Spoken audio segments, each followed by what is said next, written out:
नमस्कार।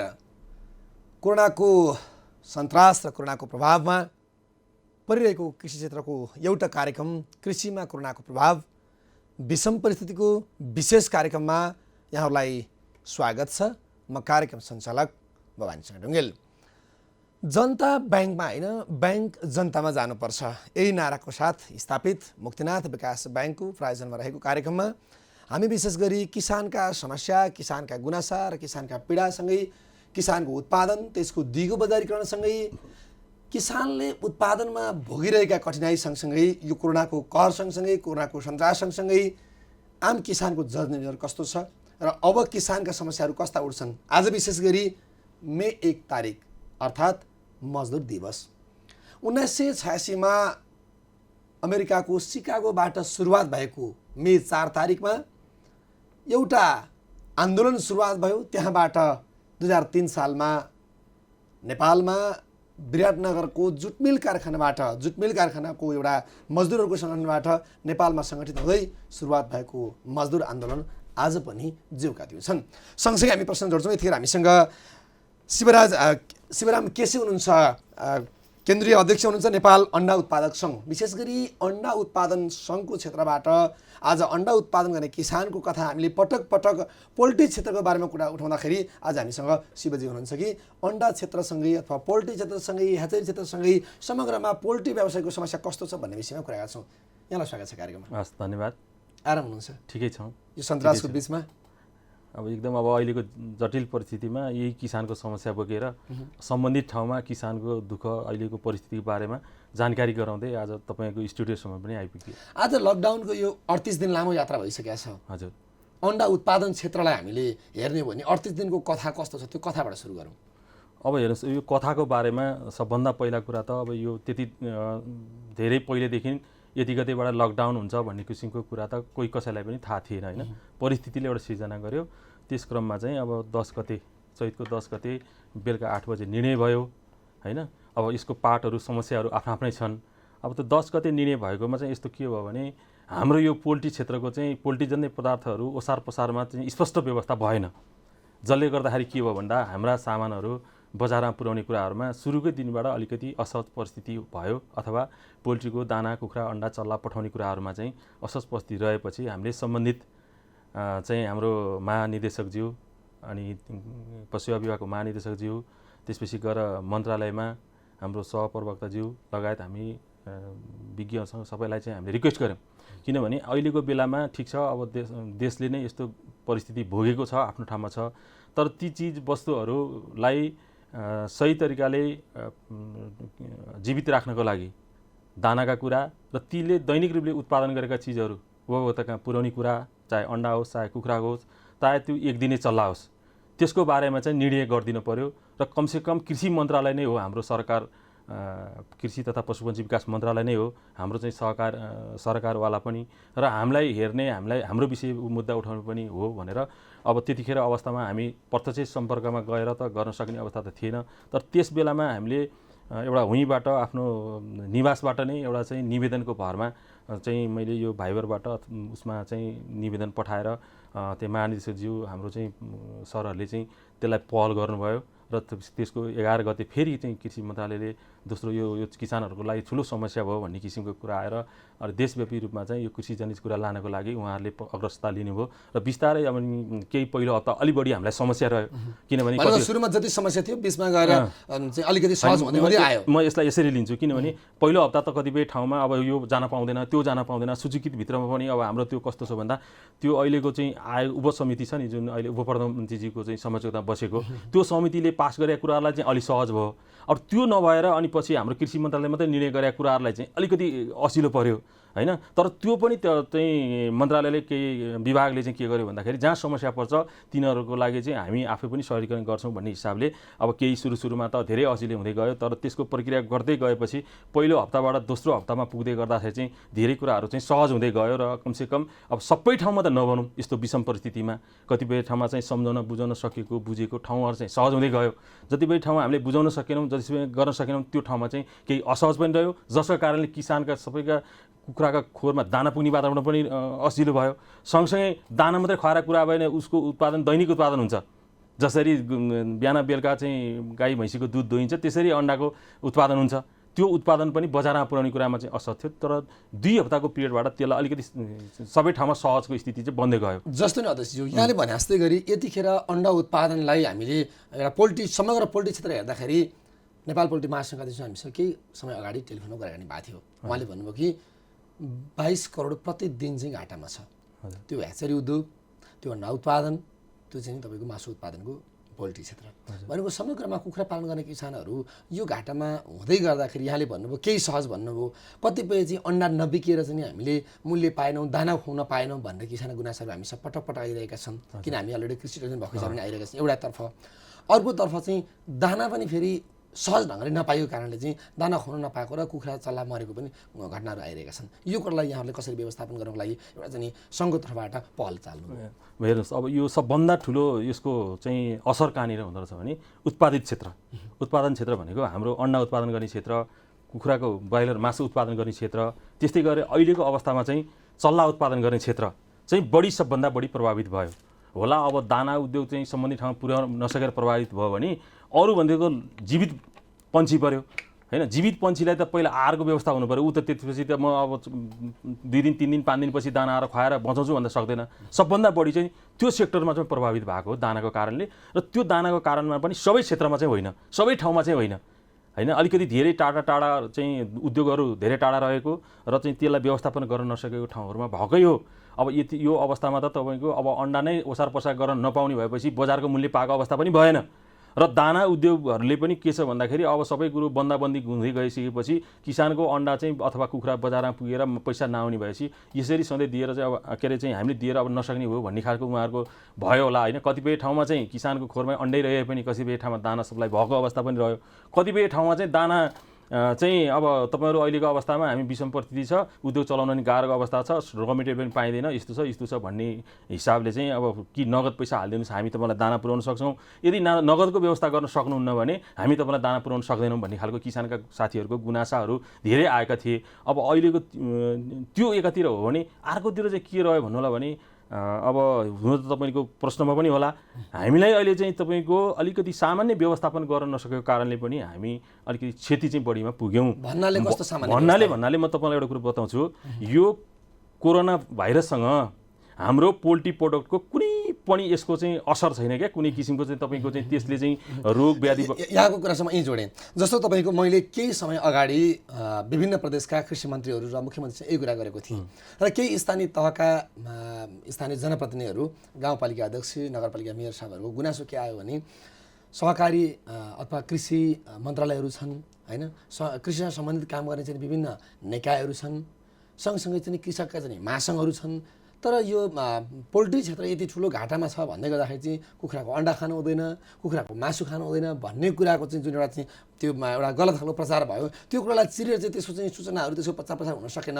नहुँदाखेरि चाहिँ यो क्षेत्र ठुलो घाटामा गयो। यो विषयमा चाहिँ केन्द्रीय कृषि मन्त्रालय, प्रदेश कृषि मन्त्रालय सँगसँगै चाहिँ विभिन्न चाहिँ सरकार निकाय चाहिँ सरकारवालाहरूको चाहिँ सक्रियता हुन पर्यो भनेर गुनासो गर्नुभएको थियो। यो विषयलाई कसरी चिर्ने र यो कुरामा चाहिँ कमजोरी कहाँनिर रह्यो? किनकि आज 38 दिन लामो चाहिँ यो बन्दाबन्दी हुँदाखेरि किसानको समस्या र भोलि त यो क्षेत्रबाट त पलायन हुने देखिन्छ अध्यक्ष। यो कुरामा चाहिँ किन सङ्घ कमजोर भयो अथवा मन्त्रालयले चासो गर्न सकेन अथवा चाहिँ होइन अब चाहिँ कुखुरा चाहिँ लान सकिँदैन, ल्याउन सकिँदैन, खान पर्दैन भन्ने खालको भयो? के कारणले चाहिँ यो कुरा चाहिँ हामीले चाहिँ चुकाइरह्यौँ र आज घाटा बेहोरेको? म तपाईँलाई एउटा कुरो प्रष्टै भनिदिन्छु, सङ्घले गर्ने गतिविधिमा मलाई लाग्छ म नेपाल अन्डा उत्पादक हिसाबले चाहिँ मैले समयमा सबै कुराहरू पुर्याउने काम मैले गरेको छु। तपाईँलाई म एउटा कुरो बताउँछु, सङ्घ यस्तो सर, अब एउटा कुरा के छ भने अन्डा उत्पादन सङ्घ भनेको अन्डा उत्पादन गर्ने किसानहरूको देशव्यापी एउटा चाहिँ साझा संस्था हो, अथवा दाना उद्योग उत्पादन गर्नेहरूको दाना उद्योग सङ्घ भयो हैन। अब ह्याचरी चल्ला उत्पादन गर्नेहरूको चल्ला उत्पादन गर्ने भयो, किसानहरूको नेपालभरिको ब्रोइलर कुखुरा उत्पादन गर्नेहरूको एउटा संस्था छ। अब त्यो विभिन्न आफ्ना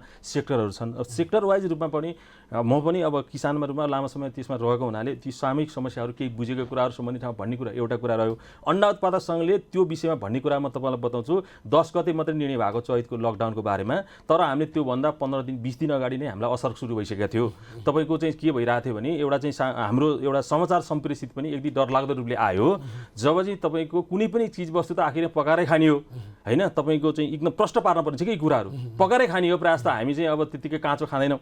तर के भयो भनेदेखि त्यसलाई अन्डा माछा मासु खाँदाखेरि पकाएर खानु होला अथवा पशुपन्छीको संसर्गबाट टाढा रहनु होला भन्ने जुन किसिमको सूचना गयो नि त्यो सूचनाको कारणबाट पनि यो व्यवसाय धराशायी गर्नलाई एक किसिमको चाहिँ ठुलो उ छ। भनेको त पशुपन्छी चाहिँ छुनु भएन, कोरोनाको चाहिँ संक्रमण देखिने भन्ने डर भयो। मलाई त्यो खालको भयो। तर म के भन्न चाहन्छु भने त्यो विषयमा हामीले विज्ञ भेटनरी डाक्टर साहबहरूलाई पनि त्यो कुराहरू भनेका छौँ र इभन तपाईँको अब हाम्रो भन्ने कारण भन्दा त विभागहरू मन्त्रालय हाम्रो भेटनरी डाक्टर साहबहरूलाई भन्यौँ, तर उहाँहरूले चाहिँ हामीलाई त्यति भन्दै गर्दा हामीले के भन्यो भने यो अन्डा मासुसँग यो कोरोनाको खासै अहिलेसम्म साइन्सले कुनै प्रमाणित गरेका छैन भनेर चाहिँ हाम्रो लागि पनि यहाँहरूले चाहिँ विज्ञप्ति निकाल्न पर्यो अथवा सूचना जारी गरिदिनु पर्यो। हामीले पटक पटक यो लकडाउनभन्दा धेरै पहिला 3 हप्ता 4 हप्ता अगाडिदेखि हामीले त्यो कुराहरू रिक्वेस्ट गरेँ, तर त्यो सम्बन्धित ठाउँबाट त्यो कुराहरू चाहिँ आएन, आजसम्म पनि आएको छैन। त्यो मैले फेरि हाम्रो पशु विभागलाई मात्रै भन्दिनँ, जसले अहिले पछि चाहिँ तपाईँको चाहिँ यो स्वास्थ्य मन्त्रालय लगायतको जुन अहिले जे भए पनि अहिलेको यो देशको चाहिँ यो स्वास्थ्य सम्बन्धी कुराहरू हेर्ने कारणले गर्दाखेरि स्वास्थ्य मन्त्रालयले नै यो कुरालाई सुसूचित हुनु पर्थ्यो।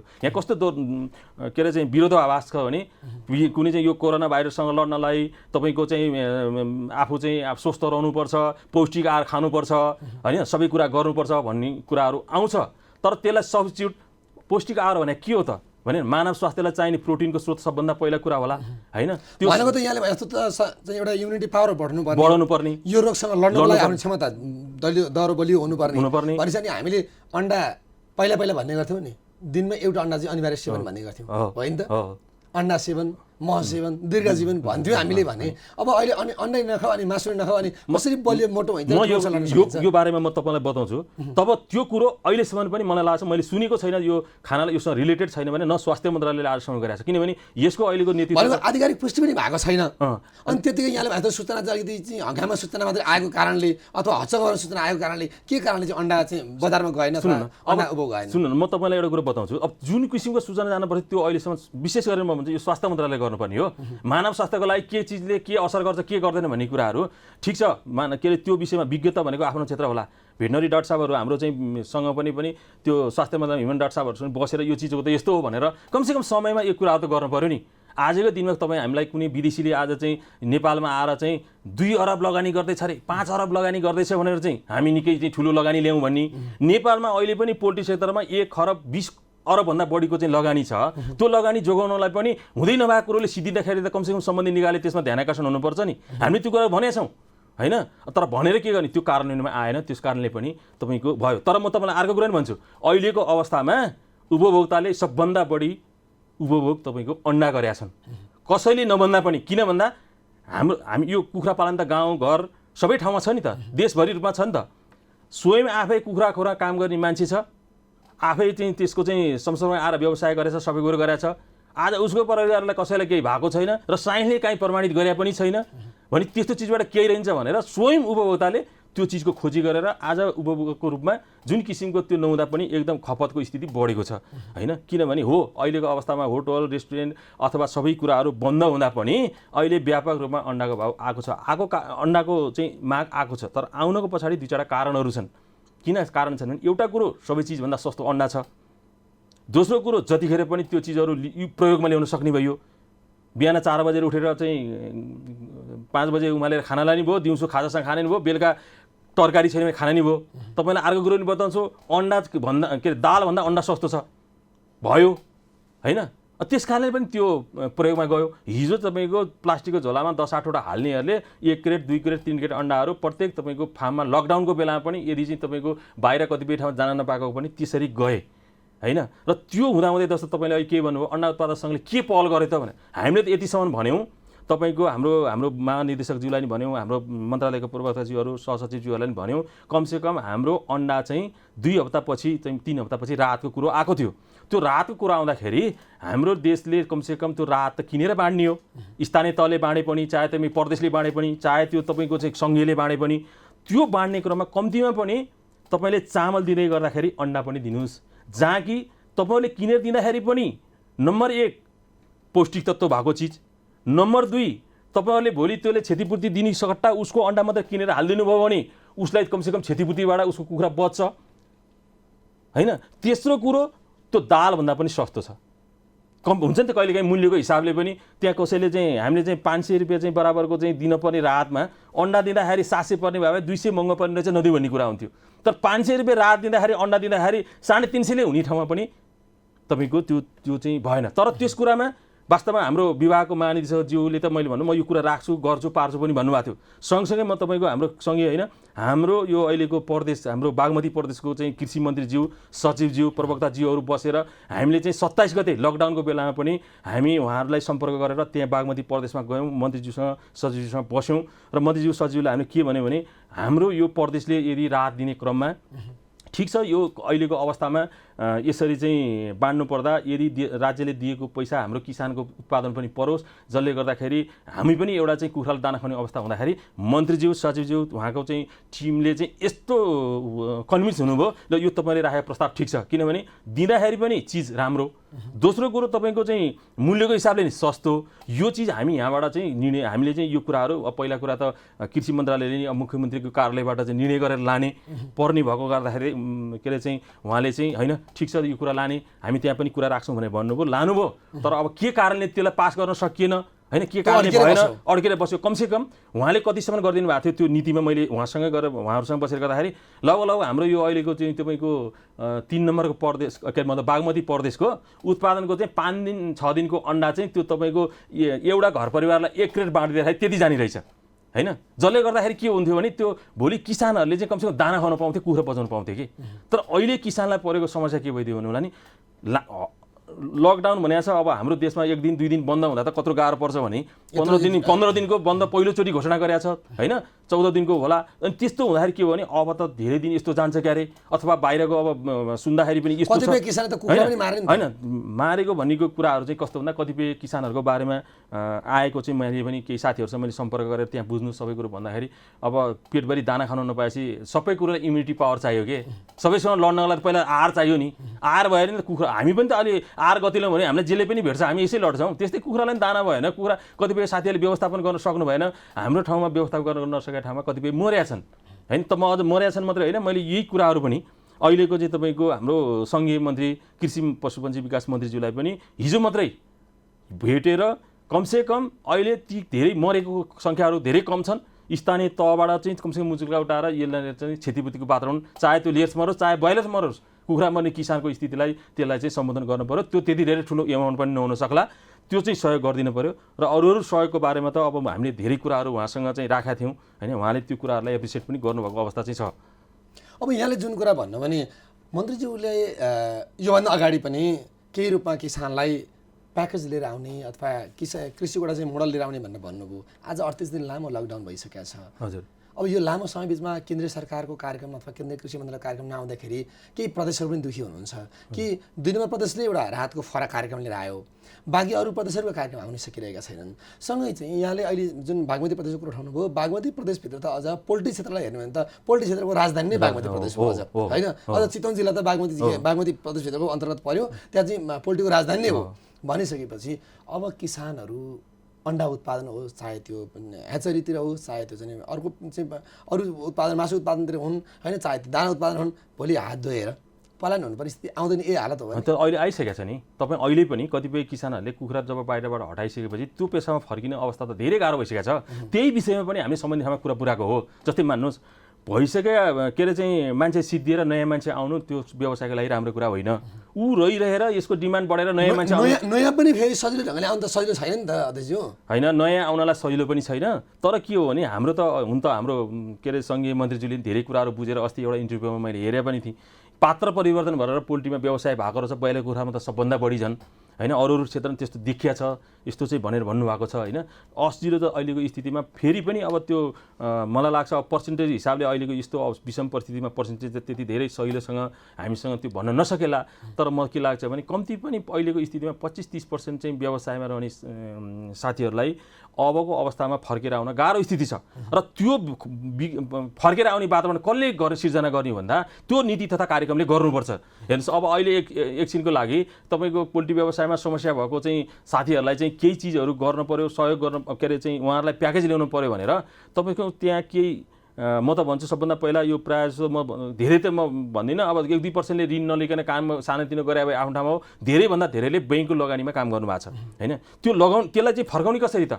फर्काउने गर्नु त एउटा सरकारले त नीति निर्माण त गरिदिनु पर्यो होइन। भने उत्पादन बजारमा पुगेको छैन, उत्पादन सहज हुन सकेको छैन, अनि भोलि गएर ब्याङ्कको ऋण कसरी तिर्ने? भोलि त ब्याङ्कको ऋण तिर्न लिलाम निस्किन्छ। एकजना किसानले हामीलाई फोन गर्नु भएको थियो कि ब्याङ्कको ऋण तिर्न नसकेर पुलिसको केसमा पर्यो भनेर होइन, विभिन्न चाहिँ सावलीसँग पेले भनेर किसानको गुनासो आएको थियो। प्रसङ्ग जोड्नुहोला, यतिखेर हामी यो कोरोनाको चाहिँ प्रभावमा कृषि क्षेत्रमा कस्तो असर परेको छ भनेर हामीले कृषिमा कोरोनाको प्रभाव विषम परिस्थितिको विशेष कार्यक्रम जोडिरहेका छौँ र हामीसँग शिवराम केसी हुनुहुन्छ, केन्द्रीय अध्यक्ष अन्डा उत्पादक सङ्घ। प्रसङ्ग जोड्छु त्यहाँ छोटो हात धुने समय, हात धोएर तपाईँ सफा भएर युट्युब लाइभमा, फेसबुक लाइभमा, टेलिभिजन सेटमा तपाईँ हामीलाई प्रत्यक्ष हेर्दै हुनुहुन्छ। हामी 4 देखि 5 प्रत्यक्षमा जोडिरहेका छौँ, तपाईँ हेर्दै रहनुहोस्।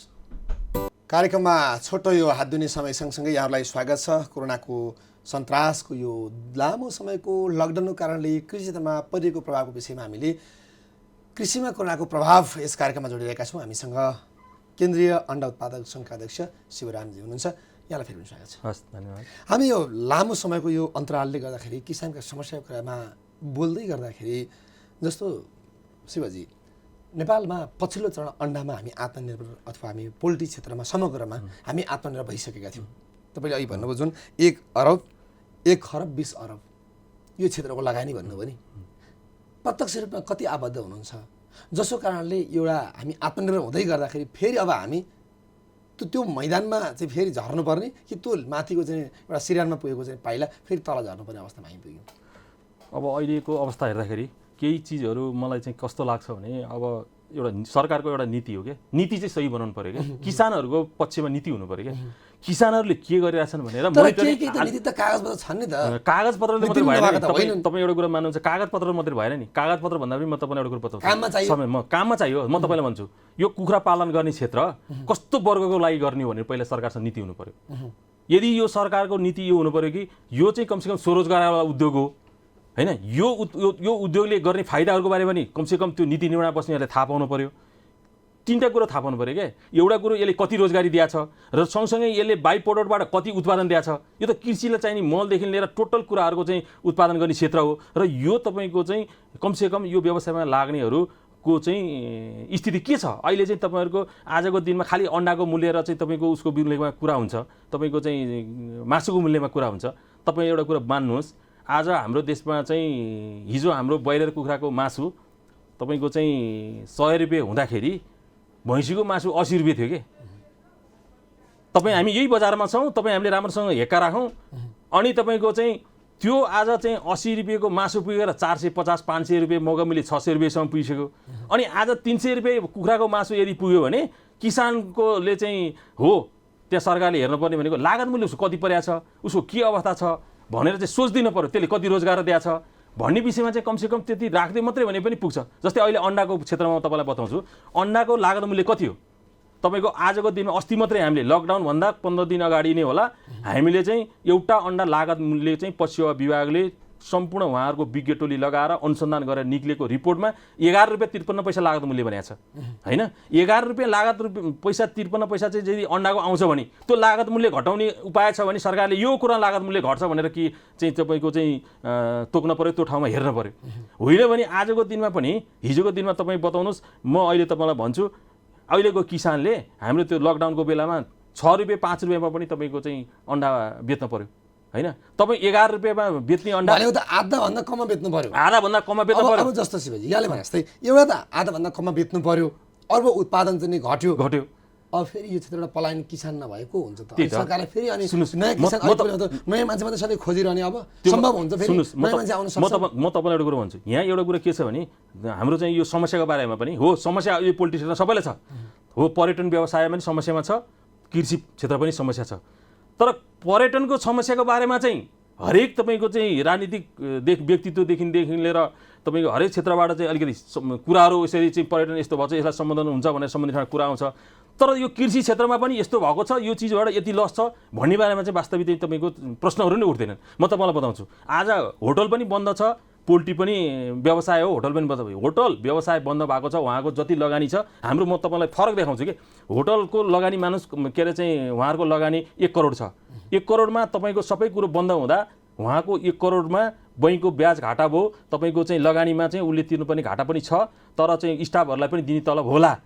तर त्यसभन्दा पछाडिको लस त होटल व्यवसाय छैन नि। तर पोल्ट्रीमा के छ, खोरमा कुखुरा छ, लगानी 1 करोड छ, तर ऊ त्यो कुखुरा बचाउनलाई के गरिरहनु परेछ, दिनको चाहिँ तपाईँ मान्नुहोस्, म तपाईँलाई यो कुरा पुरा गर्न दिनुहोस्, जब तपाईँ उसको खोरमा कुखुरा छ, त्यो कुखुराले चाहिँ तपाईँको चाहिँ उसले दाना खुवाउनु परेछ, दाना तपाईँको चाहिँ 1000 को खुवाउनु परेछ भने अन्डा 500 को बेचेछ होइन, उसलाई ब्याङ्क ब्याज पनि तिर्नु परेछ, उसको स्टाफलाई पनि तिर्नु परेछ, तर दाना खुवाएर बचाएर उसको उत्पादनले 500 रुपियाँ घाटा खानु परेछ। मैले भनेको त के भयो, होटलको घाटामा चाहिँ तपाईँको बैङ्कको ब्याज गयो, कर्मचारी गयो, तर हाम्रो बैङ्कको ब्याज गयो, उत्पादनमा नि उल्टो चाहिँ तपाईँको चाहिँ एकचोटि लगानी गरेर ठाउँमा पुगिसकेमा पनि घाटा परेछ भनेपछि हामी डबल तपाईँको घाटाको स्थितिमा छौँ। यो स्थितिमा अब यो स्थितिलाई हेरेर यो चिजलाई बचाउनको लागि त नीति नियम त सही हुनु पर्यो। तपाईँको आजको दिनमा बैङ्कमा पनि तपाईँको ल अब यो 2 महिना 3 महिना कोरोनाले तपाईँलाई असर गर्यो, अब तपाईँ 2-3 महिनाको बिचको चाहिँ यसो गरेर 3 महिना भाका सारेर यो व्यवसाय चाहिँ रहनेवाला छैन होइन। हामीले त यो माग गर्ने भनेर अस्ति कृषि मन्त्रीलाई स्पष्ट भनेका छौँ। हामीले 3-4 कुराहरू के भनेका छौँ भने हामीलाई राहत भनेको एउटा व्यवसाय बिग्रियो भनेर 10,000 20,000 50,000 राहत दिएर व्यवसाय त्यो ठाउँमा आउने होइन। हामीलाई नीति नियम सही हुनु पर्यो। सबभन्दा पहिला ती खोरमा कुखुरा नहुने मान्छे पनि कुखुरा पाल्ने वातावरण कसरी बनाउने हो त होइन। देशको उत्पादन कति हो, त्यसलाई कतिलाई उत्पादन गर्न दिनुपर्ने हो, कस्तालाई दिनुपर्ने हो, कसरी आउनुपर्ने हो, त्यो पहिला सोच हुनु पर्यो। र बैङ्क विदेशसँग लिएको ऋणको बारेमा स्पष्ट हुनु पर्यो। सबभन्दा पहिला अहिले 1 वर्षको लागि कमसेकम उसको भाका। शिवजी म तपाईँसँग आएँ। यहाँले जुन कुरा भन्नुभयो नि अहिले महत्त्वपूर्ण कुरा यहाँले के भन्नुभयो भने नीति नियमको कुरा एउटा राख्नुभयो। नीति नियम सँगसँगै कारणको कुरा त त्यसको अर्को पाटो आइहाल्यो।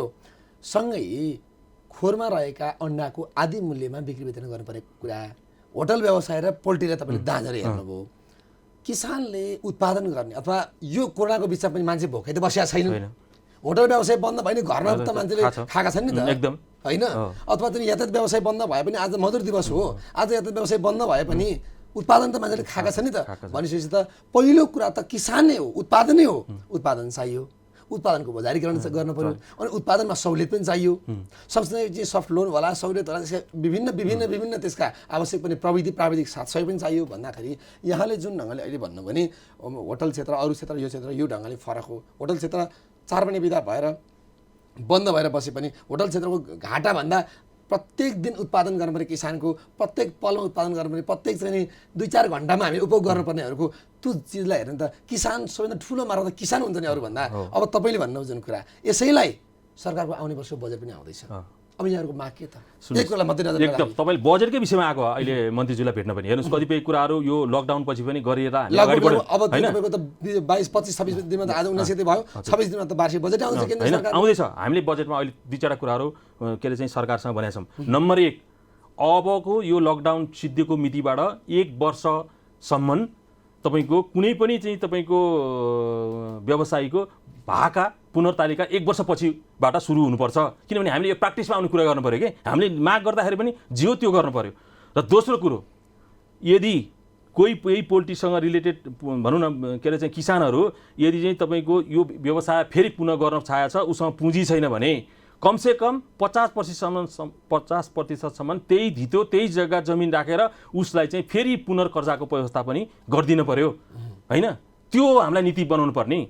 र अर्को कुरो म तपाईँलाई एउटा कुरो भन्छु, यो आज होइन 5 वर्ष अगाडिदेखि तपाईँको यो सुशील कोइराला प्रधानमन्त्री हुने बेलादेखि यो चाहिँ सहुलियत कर्जा भनेर आयो। कति पछिबाट चाहिँ यो कार्यान्वयनको सुरुवात भयो, तर यसको तपाईँको चाहिँ के अरे यसको चाहिँ जुन कार्यान्वयनको पक्षमा यति असर छ आजको दिनमा पनि तपाईँको साना र मझौला किसानहरूले यो कर्जाको आजसम्म पनि उनीहरूले सहुलियत कर्जा पाएका छैनन्। र त्यस्ताहरूलाई यो बेलामा चाहे तिनीहरूका चाहिँ डकुमेन्टेसन कागजपत्र मिलाउन नसकेका तपाईँको सामान्य किसानहरूले त्यो मिलाउन सक्दैनन्, तिनीहरूलाई यो मितिबाट चाहिँ तपाईँको त्यो कमसेकम भएकोमा त्यो उनीहरूलाई चाहिँ त्यति बराबर मात्रै 5-6% मात्रै त्यही कम हुँदाखेरि पनि त्यो एउटा सहुलियत हो, त्यो उनीहरूलाई चाहिँ पूर्ण रूपले दिनुपर्छ। यो हाम्रो किसानहरूको माग हो होइन। यो चाहिँ यो नीतिभित्र पार्न पर्यो। यसलाई कुनै नयाँ निर्णय गरेर नै पर्दैन। एउटै निर्णय गरे हुन्छ के भने कृषि मन्त्रालयले पहल गरेर तपाईँको चाहिँ अर्थ मन्त्रालयमा र राष्ट्र ब्याङ्क मार्फत निर्देशन भएर कमसेकम यो अहिलेसम्मको सहुलियत कर्जा नपाएका किसानहरूलाई यो सम्मको अवस्थाबाट चाहिँ उनीहरूलाई अटोमेटिक लोनमा चाहिँ सहजीकरण चाहिँ त्यो सहुलियत कर्जा चाहिँ उपलब्ध गराउने भन्ने पनि तपाईँको राहत हो हैन। राहत भनेको तपाईँको यही हामीले चाहिँ लिएर गएर घर-घरमा लगेर चाहिँ चेक बाँडिदिएको मात्रै राहत होइन नि, 2-4 किलो 4 पकाएर लिएर मात्रै राहत हुँदैन। त्यसकारणले त्यो एउटा हुनु पर्यो।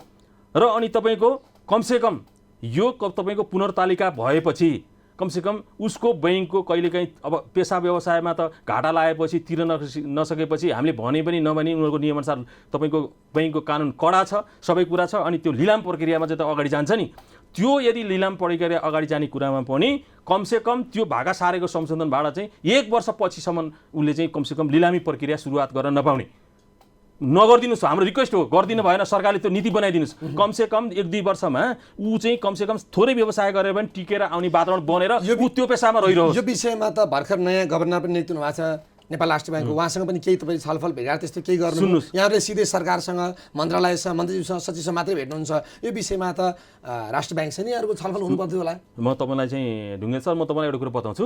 यो विषयमा हामीले हिजो राष्ट्र ब्याङ्कको गेटमा पुगेर भित्र छिरिसकेपछि पनि हाम्रो त्यहाँ गोविन्द सरसँग समयको व्यवस्थापन गरेका थियौँ। त्यहाँ एकदम त्यो अहिलेको बेलामा मिटिङ, अब यो बजेटको टाइम यो दुनियाँले गर्दाखेरि हामी भित्र छिरिसकेर पनि त्यहाँ गएपछि गभर्मेन्टज्यू बाहिर निस्किनु पर्ने भएको हुनाले उहाँले के भन्नु, तपाईँको सबै कुराहरू तपाईँ लिएर आउनुहोस्, म तपाईँलाई फोन गर्छु र तपाईँले समय मिलाएर यो गरौँला भनेर हामीले यहाँ यो उहाँसँग पुगिसकेका छ र त्यो ठाउँ हामी पुर्याउँछौँ, त्यो कुराहरू आवाज पुर्याउँछौँ र केही कुराहरू उहाँ मार्फत पनि हामी पुर्याउँछौँ र सम्बन्धित हामी चाहिँ चितवनबाट आएको हुनाले हामी चितवन फर्किँदैछौँ र अरू केही हाम्रो महासचिव हुनुहुन्छ उहाँ मार्फत चाहिँ हामी त्यहाँ पनि त्यो चाहिँ पत्र हामी त्यहाँ बुझाउँदैछौँ होइन, र गभर्नरज्यूलाई पनि। र त्यो मात्रै होइन, अबको दिनमा बजेटको टाइम छ नि त, अहिले बजेटको टाइमले सङ्घीयले गर्ने के हो, हामीलाई अहिले बजारीकरणको समस्या हो नि किसानलाई, त्यो बजारीकरणको समस्याको लागि हामीले 2टा कुराहरू सङ्घीय मन्त्रीज्यूलाई पनि हिजो राखेर उहाँ पनि कन्भिन्स हुनुभएको छ।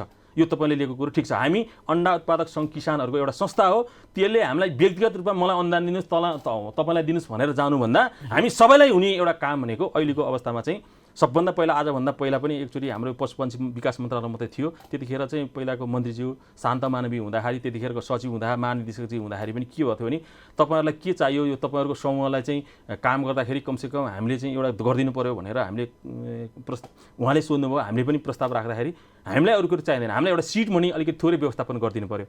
किसानको हातमा पैसा पर्नको लागि अन्डा बजारीकरण गर्नु पऱ्यो, त्यो अन्डा बजारीकरण गर्नको लागि कमसेकम 20 करोड रुपियाँ तपाईँहरूले सिड मनी दिनुहोस्, त्यो पैसा हामीलाई अनुदानको रूपमा चाहिँदैन। र हामी पनि किसानहरूको एउटा चाहिँ सहकारी बनाउँछौँ, त्यो सहकारीले कमसेकम चाहिँ हामी पनि तपाईँहरूको त्यो पैसा चाहिँ वर्षको 10% दरले हामी त्यो रिटर्न गर्दै जान्छौँ। हामी पनि केही सर्टेन पर्सेन्ट जति सकिन्छ, किनभने किसानहरूको त्यो तपाईँको सबैको सामुदायिक धितो राखेर गर्नु भने गाह्रो छ, त्यो एउटा संस्था जमानी बसेर गर्नुपर्ने कुरा हामी गर्छौँ। र यो बजेट चाहिँ तपाईँहरूले चाहिँ विनियोजन गरिदिनु पऱ्यो भन्दाखेरि त्यो विभागले मन्त्रालयबाट भएर चाहिँ त्यहाँ अर्थ मन्त्रालयसम्म चाहिँ पुग्यो, तर त्यो वर्षमा पनि तपाईँको अर्थ मन्त्रालयमा तपाईँको त्योबाट पास भएन, कार्यक्रम बनेन। तर अहिले पनि हामीले त्यो कुरो एउटा त्यहाँ चाहिँ हामीले त्यसको लबिङ भनौँ, हाम्रो समस्या यो समाधान गर्ने विकल्प पनि अरू छैन कि हामीले त जे हो खास गरेर कागजमा बनाउनु भन्दा नि कामबाट हुने कुराहरूमा चाहिँ ध्यान दिनु पर्यो जस्तो। र अनि म हजुरलाई सिद्ध्याउँछु, त्यसपछि गएर त्यो विषयमा पनि कुरा भएको छ र मन्त्रीजी एकदमै पोजिटिभ पनि हुन्छ, किनभने यो एउटा व्यक्तिलाई पनि दिनु परेन, केही नै परेन, एउटा समूहमा तर त्यो प्रक्रिया कसरी मिलाउने भनेर हाम्रो चाहिँ राजन मिश्र सर हुनुहुन्छ, त्यो आयोजना योजनामा बस्नुहुन्छ, उहाँलाई सहसचिवजी हुनुहुन्छ, उहाँलाई चाहिँ यो सम्पर्क रहेर अगाडि बढाउनुहोस्, कहाँ के गर्न सकिन्छ यसलाई गर्छु भन्नुभएको पनि छ। मलाई लाग्छ अब यो विषयमा होला। र सँगसँगै अर्को कुरा के छ भने अहिले हामीलाई सबभन्दा ठुलो कुरा के छ भने कहिलेकाहीँ 2-4 दिन किसानहरूको अन्डा अलिकति गरमको टाइमले गर्दाखेरि चिस्यान केन्द्र नभएको कारणले तपाईँको चाहिँ अलिकति एकैचोटि बजारमा लाँदाखेरि कमसेकम मूल्य सही नपाउने र अवस्था परेको हुनाले हामीले अहिले लगभग 4 करोड रुपियाँ बराबरको चाहिँ त्यो एउटा गोदाम पनि हुने, एउटा अफिस पनि हुने गरेर तपाईँको चाहिँ एउटा बिल्डिङको लागि यो बजेट पनि विनियोजन गरिदिनु पर्यो, जहाँ तपाईँको सबै किसानहरूलाई त्यसको चाहिँ तपाईँले सपोर्ट गरेको अर्थ पनि हुन्छ र हामीलाई परेको समस्या पनि त्यहाँबाट समाधान हुन्छ। जहाँ तपाईँको 17 डिग्रीदेखि 22-23 डिग्रीको के अरे उसमा टेम्परेचर मिलाएर कमसेकम त्यो चाहिँ एउटा चाहिँ चिसोमा राखेपछि भोलि चाहिँ अलिकति बजारमा जान गाह्रो भयो भने 4 हप्ता त्यहाँ राखिदियो र अलिकति सहज भएपछि त्यहाँबाट चाहिँ सप्लाई गरिदियो।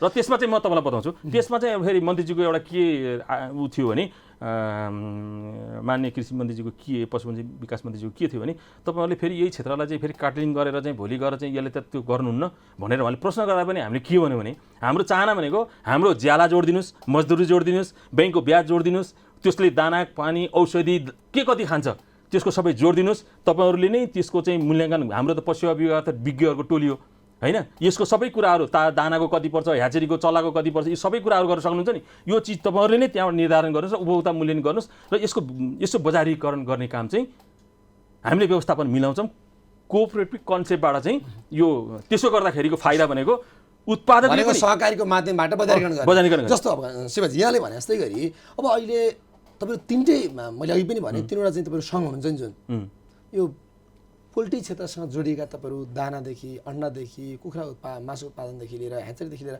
तपाईँहरूको समन्वयसँगै चाहिँ संयुक्त कार्यक्रम चाहिँ प्याकेज चाहिँ तपाईँहरूले मन्त्रालयमा लानुभएको भए यसले अझ अर्को खालको प्रारूप दिन्थ्यो कि म तपाईँलाई एउटा कुरा सिधा कुरा भनिदिन्छु हेर्नुहोस् सबै व्यवसाय क्षेत्रको आफ्नो आफ्नो किसिमको चाहिँ समस्या छ होइन अच्छा सबभन्दा ठुलो आफ्नो मोडल पनि छ आफ्नो आफ्नो किसिमको समस्या छ अब रिलेटेड छ सबै कुरा छ अब तपाईँको संस्थाले गर्ने जान तपाईँले भने जस्तै हो जानुपर्ने हो त्यो यो के गर्दा सुन्नुहोस् के गर्दा राम्रो हुँदैछ भनेर त्यसरी जानुपर्ने हो होइन तर तपाईँलाई म बताउँछु जान नसक्नु कारण दुई चारवटा छन् होइन जस्तै किनभने सबभन्दा शोषित पीडित आज को छ भन्दाखेरि त्यो लेयर्स पाल्ने किसान र ब्रोइलर कुखुरा पाल्ने किसानहरू छन् तिनीहरूलाई उनीहरूको आवाज कहीँबाट सुनिने ठाउँको चाहिँ सुनै नै भएको छैन होइन मान्नुहोस् न तपाईँ मान्नुहोस् अहिले एउटा कुखुरा उत्पादन गर्दाखेरि तपाईँको एउटा चाहिँ ब्रोइलर चाहिँ के अरे चाहिँ कुखुरा उत्पादन के अरे 1 किलो कुखुरा उत्पादन गर्दाखेरि उसलाई तपाईँको चाहिँ 215-20 रुपियाँ चाहिँ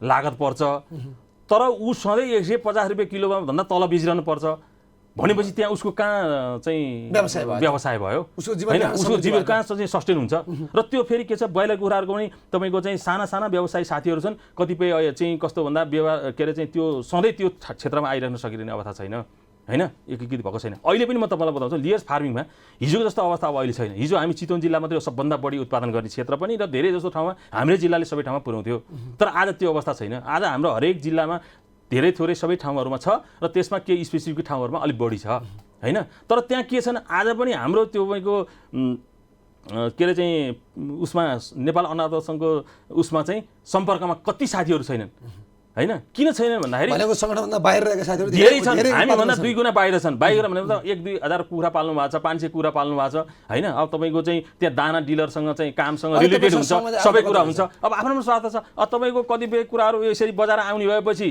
दाना बेच्नेहरूले चाहिँ त्यही अनुसारले नाफा नपाउने भन्ने पिरले गर्दाखेरि उनीहरूलाई त्यहाँ बाहिर निस्किने पनि स्थिति छैन सामान्य किसानहरू कतिपयको होइन सबै ठाउँमा नहुनु कतिपय ठाउँहरूमा आबद्ध अहिले कति छन् होइन हामीसँग अस्ति 1100 चान्चुनको कति निस्केको थियो हाम्रो चाहिँ जुन अन्डा उत्पादक सङ्घको उसमा तर हामीले अहिलेको बजारीको हामीले चाहिँ अहिलेको उत्पादन गर्ने फर्मर छन् नि 2700 भन्दा बढीको चाहिँ हामीले टेन्टेटिभ सबै जिल्लाका साथीहरू सोद्धाखेरि 2700 भन्दा बढीको चाहिँ तपाईँको हाम्रो चाहिँ लेयर्स फार्महरू छन् अहिलेको अवस्थामा होइन होला अब कतिपय ठाउँमा ठुलो साइजको होला कतिपय ठाउँमा साना साइजको होला तर पनि अहिले चाहिँ 90% भन्दा बढी चाहिँ तपाईँको मझौला र साना किसानहरू नै छन् होइन उत्पादनको अवस्था सबै कुराहरू स्थिति हेर्दा तर यहाँले भने जस्तै गरी मझौला र साना किसानहरू बाहिर छन् केही ठुल्ठुला किसान सङ्गठन हुनुहुन्छ अति सबैलाई समेट्ने भन्दा तिनीहरू पनि कथा तपाईँको समस्या जोड्ने भने तपाईँको त समस्याको त ठुलो भकारी हुन्छ होइन त्यस्तो हो समस्या त सबैको एउटै हो उद्देश्य त तपाईँको यहाँ एउटै हो अन्डाको मूल्य पायो भने सबै बाँच्छन् अन्डाको मूल्य पाएन भने कोही पनि बाँच्दैनन् होला तर ती किसानको आवाज उठाउन पनि त सङ्घले पहल गर्नु पर्छ सङ्घले एउटा कुरो बताउँछु म तपाईँले अब सङ्घको हिसाबले कसैले हेर्नुहुन्छ कति बेला के थियो म त्यो कुरो जान्दिनँ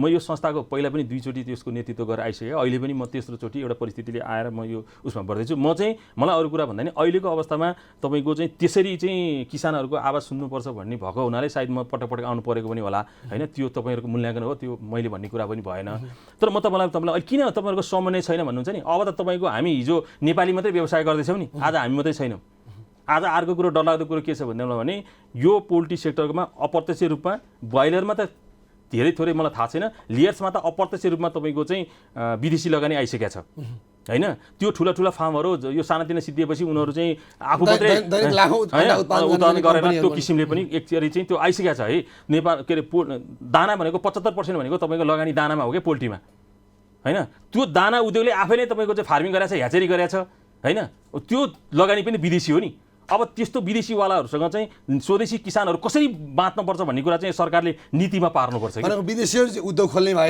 कृषिको हाम्रो जति पलायन हुने भए हामी चाहिँ कृषिमा व्यवसाय भन्दैछौँ हामी उद्योगमा जान सकिरहेको छैनौँ त्यसो त यहाँ पनि सङ्गठित भएर ठुलो उद्योगमा जानु पर्छ होइन ठुलो र सानो भन्दा पनि मैले देखेको छु लक्षित वर्ग के हो यसले हेर्नु पर्यो हेर्नुहोस् ठुलो भएर मात्रै तपाईँको चाहिँ ऊ हुने होइन कुन कुन ठुलो केमा गर्ने विद्युत जति ठुलो भएर उत्पादन गरे पनि हामीसँग खपत भएर पनि भारत जान्छ भने त्यसमा बल गर्ने हो क्या यहाँ ठुलो उद्योग ल्याएर के गर्ने न आज बताउनुहोस् को ठुलो उद्योगले नेपालबाट अन्डा उत्पादन गरेर चाइना पठाउँछ कुन ठुलो उद्योगले के अरे चाहिँ उत्पादन गरेर चाहिँ भारत पठाउन सक्छ कसले पठाउन सक्छ? म तपाईँलाई बताउँछु, जति ठुलो भएर आए पनि यही नेपालमा सानातिना सिद्धाउन मात्रै सक्छन्, यिनीहरूले यहाँको उत्पादन बाहिर पठाउन तर सक्दैन। यहीँ पनि त बाहिरबाट लुकीचोरी आइरहेछ नि त हैन, सो त्यसलाई पनि रोक्ने भने पनि त यहाँहरू अलिकति सस्टेन हुन्छ नि त। सुन्नुहोस्, त्यो कुराहरू भनेको म तपाईँलाई बताउँछु, अहिले पनि तपाईँको बोर्डरमा होइन, अहिलेको यो लकडाउनमा चाहिँ मानिस नै ओहोरदोहोर गर्न नपरेको कारणले गर्दाखेरि तपाईँको चाहिँ त्यो अलिकति नियन्त्रण भएको छ होइन।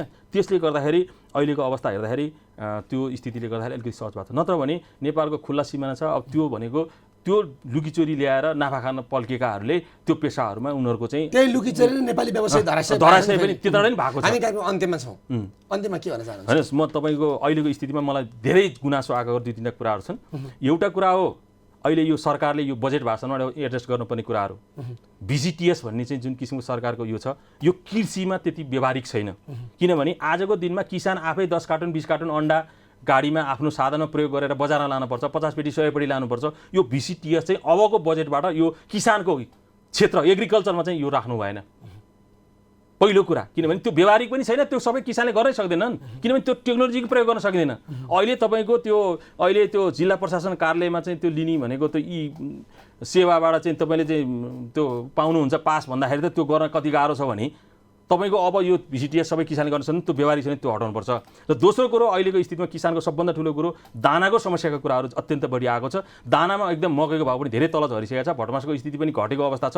र अहिले कमसेकम दानाको मूल्य छिटोभन्दा छिटो पुनर्मूल्याङ्कन गरिदिनुपर्छ। दाना व्यवसायी साथीहरूलाई मैले कतिलाई त टेलिफोन गरेर पनि यो कुराहरू साथीहरूलाई मैले भनेको छु होइन, किनभने विषम स्थिति पनि छ। यो चिज अरू क्षेत्रभन्दा कमसेकम होला पैसा नउठेर घाटो नाफा घाटा आफ्नो ठाउँमा, तर दानाको अवस्थामा त्यो सम्भावना छ, त्यो तुरुन्त गर्नुपर्ने अहिलेको अवस्था छ।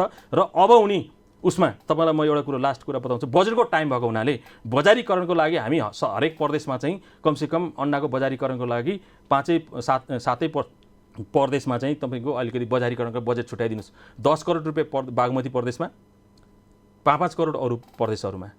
र हाम्रो एउटा चाहिँ अहिलेको स्थितिलाई बजारीकरण भयो भने भोलि यदि किसानहरूको चाहिँ तपाईँको चाहिँ यो सम्बन्ध व्यवसायमा फर्केर राम्रोसँग वातावरण बनाउँदाखेरि यी चिज भयो भने, अथवा किसानको हातमा पैसा पर्ने स्थिति भयो भने उसले कमसेकम क्वालिटीको दाना रोजेर खुवाउन सक्छ। त्यो वातावरणको सिर्जना चाहिँ सरकारले गर्नुपर्छ भन्ने कुराहरू चाहिँ अहिलेको स्थितिमा मेजर इस्यु हो भन्ने पनि लाग्छ मलाई। आइदिनु भयो व्यस्त समय सँगसँगै एउटा सन्तासको बिचमा पनि स्टुडियोमा बसेर कुराकानी गऱ्यौँ। शिवजीलाई हार्दिक धन्यवाद छ। सँगै किसानका धेरै समस्या मध्येमा पोल्ट्री क्षेत्रतिर ठुलो घाटामा छ र पोल्ट्री क्षेत्रलाई कसरी उठाउने त्यो विषयमा यहाँहरू सङ्घ सङ्गठन एकताबद्ध भएर एउटै मालाको थुङ्गै भएर यहाँहरूले सरकारसँग कसरी डट्ने हो, आम चाहिँ उपभोक्तालाई कसरी चाहिँ गुणस्तरीय चाहिँ आफ्नो उत्पादन उपभोग गराउने त्यतिर लाग्नुहोस्। यहाँलाई शुभकामना। हस्, हामीलाई पनि यो किसानहरूको चाहिँ अहिले देशभरि समस्याको बारेमा, यी समस्याहरूको बारेमा गरेका गतिविधिहरू, सङ्घले कतिपय कुराहरू गरेको कुराहरू कतिपय हामीले अब भन्दै हिँड्ने कुरो भएन होइन, हामी केही कुराहरू पनि एउटा चाहिँ राख्ने अवसर पनि दिने भयो। र सबै अन्तमा म के भन्न चाहन्छु भने अहिलेको विषम परिस्थितिमा अन्डाको बजार राम्रो छ, उपभोक्ताले चाहिँ राम्रोसँग खाएको अवस्था छ। अब चाहिँ किसानहरूले दानाको मूल्य पाउने गरेर वातावरण बनाइदिने खालको सिर्जनामा हामी पनि लागेका छौँ भनौँ न, हाम्रो कोसिस पहल भएको छ। यो कुराहरू पनि राख्दै म तपाईँलाई धन्यवाद दिन चाहन्छु। आजको कार्यक्रममा हामीसँग नेपाल अन्डा उत्पादक सङ्घका अध्यक्ष शिवराम केसीसँग कुराकानी गऱ्यौँ। समग्रमा अन्डा उत्पादन क्षेत्रको समस्या अथवा पोल्ट्री क्षेत्रको समस्यालाई हामीले पटक पटक कार्यक्रम उठाउँदै आउँदाखेरि आज हामीले स्टुडियो बसेर एकजना व्यवसायीसँग कुराकानी गऱ्यौँ। आज मे 1 तारिक मजदुर दिवस, संसारभरका सबै मजदुरहरूको हक हित अधिकार सुरक्षित हुन सकोस्। मजदुरहरू 160 करोड 1 अरब 60 करोड चाहिँ मजदुरहरू यतिखेर विश्वमा खाद्य सङ्कटमा पर्ने सम्भावना बढिरहेको आजको यो मे दिवसमा देखिरहँदाखेरि तिनलाई कसरी जोगाउन सकिन्छ भन्ने विषयमा सबै देश प्रदेश अथवा विभिन्न निकायहरू चाहे चाहिँ विकसित मुलुक हुन् सबैले आफ्नो तहबाट आफ्नो पहल र कदमी चालौँ भन्दै कार्यक्रम प्रायोजन गरेकोमा मुक्तिनाथ विकास मङ्गललाई धन्यवाद दिँदै म कार्यक्रम सञ्चालक भवानी सन कार्यक्रमबाट बिदा हुन्छु। नमस्कार।